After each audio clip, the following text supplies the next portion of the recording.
Sugeng Dalu Rahayu Rahayu dari Timur Bengawan. Pertanyaan dari Del Gumandel sama Silpingsel. Sebelum era Sang Kinasih itu, siapakah kira-kira yang pemimpinnya yang dekat-dekat ini? Nah, yang bingung, yang nggak ada wawasan ke situ dan nggak ada urusan yang ngurusin hal seperti itu. Jadi yang bingung menjawabnya. Terus yang ditanya juga masalah dukun. Nah, apa artinya itu? Yang sendiri juga nggak paham artinya. Ya makanya orang berkata ada ilmu hitam, ilmu putih. Ya aneh kan? Ilmu hitam, ilmu putih. Terus yang bagaimana? Ya nggak jelas juga ini. Mobil itu juga ilmu hitam sebenarnya. Kalau kamu buat nabrak orang, buat mencelakai. Tapi ilmu putih juga kalau buat transportasi. Jadi hitam dan putih ini susah membedakannya. Ya, suatu benda itu bisa jadi hitam dan putih. Jiwa manusia pun bisa hitam dan putih. Saat kau jahat kau hitam, saat kau baik kau putih. Ya, itu cuma pewarnaan aja, bahasa aja. Ya, kayak pelangi lah. Pelangi itu tidak akan berwarna jikalau tidak ada matahari. Ya, nggak ada matahari nggak berwarna. Nah, matahari ini juga bisa hitam dan putih. Ya, kalau nggak ada hujan panas terus ya bisa hitam. Ya, kepanasan. Ya, kekeringan. Nah, bisa juga putih.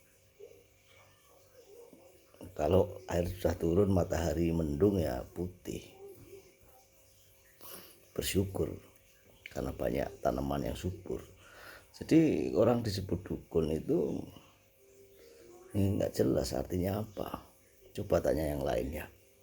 Yang nanti siapa tahu yang Alejandro, yang Prabu, yang siapa yang bisa menjawabnya. Kalau yang Begawan kurang jelas, soalnya itu dari sudut pandang mana, tergantung kau menilainya. Nah, siapakah pemimpin nanti yang waduh itu pertanyaan yang susah sekali. Tetapi begini aja lah, singkat dan jelas. Karena ada bersangkut pautnya dengan global climate atau udara atau banyaknya musibah, entah itu transportasi, entah itu apapun itu, maka orang butuh pekerjaan. Ya, karena semuanya mungkin berubah ya. Berubah itu artinya gunung sudah tidak disangga lagi, lautan sudah kehilangan karangnya ya,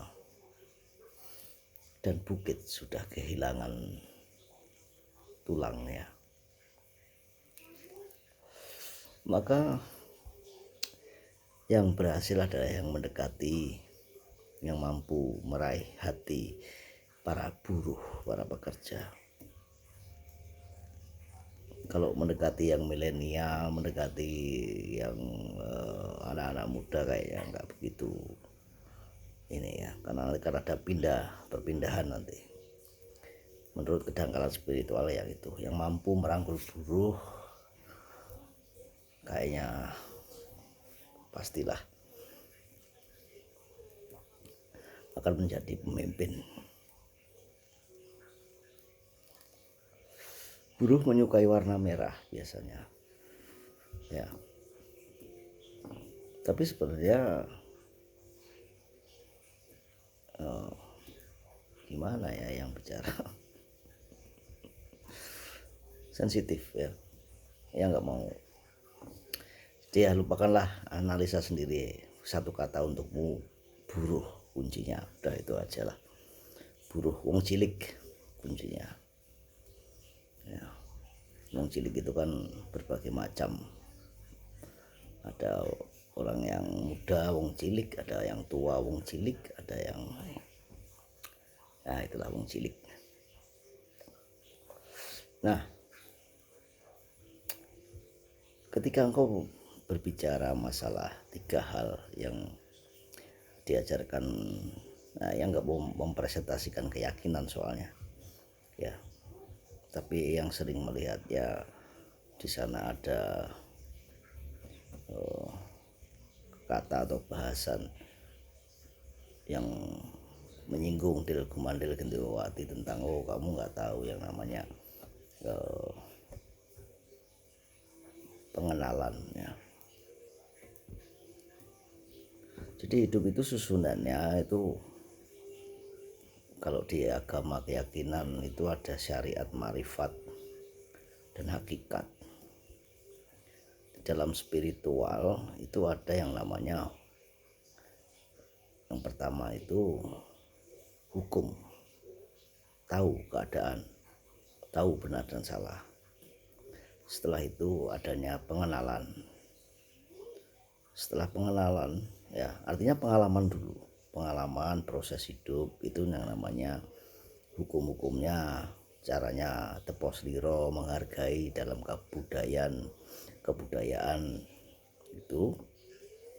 Lalu melangkah ke atas lebih tinggi lagi yang namanya pengenalan ya. Kalau di kepercayaan lain kan ada 3 juga, jadi adanya pengenalan. Setelah pengenalan, memahami, barulah intisari. Intisari itu kan sebuah hakikat. Hakikatnya apa? Intinya apa? Gitu.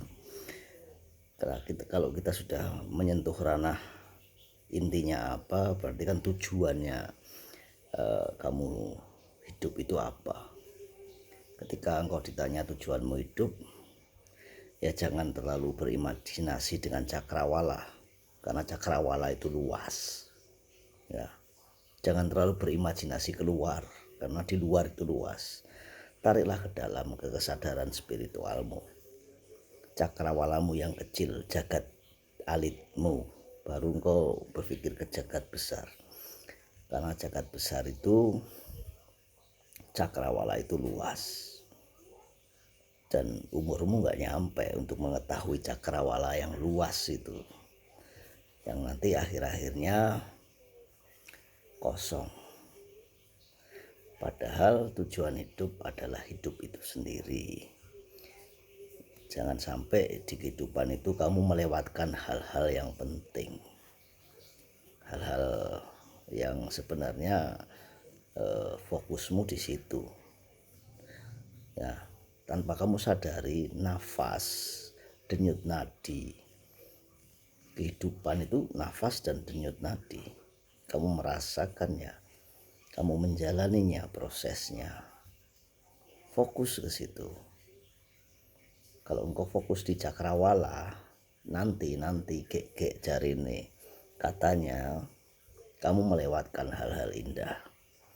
Seperti Paulus Helo ya, ketika menyuruh seorang alkemis naik ke tangga dengan membawa sendok berisi minyak ya, dia nggak fokus dengan minyaknya itu yang ada di sendok, dia fokus dengan itu ya, sehingga itu akan dibawa ke cakrawala, ke tingkat tangga yang paling atas. Dia fokus sekali dengan sendoknya, tapi dia nggak melihat kanan kirinya ada lukisan bagus, ada hiasan-hiasan bagus yang membuatnya bahagia, yang mampu menghibur hatinya.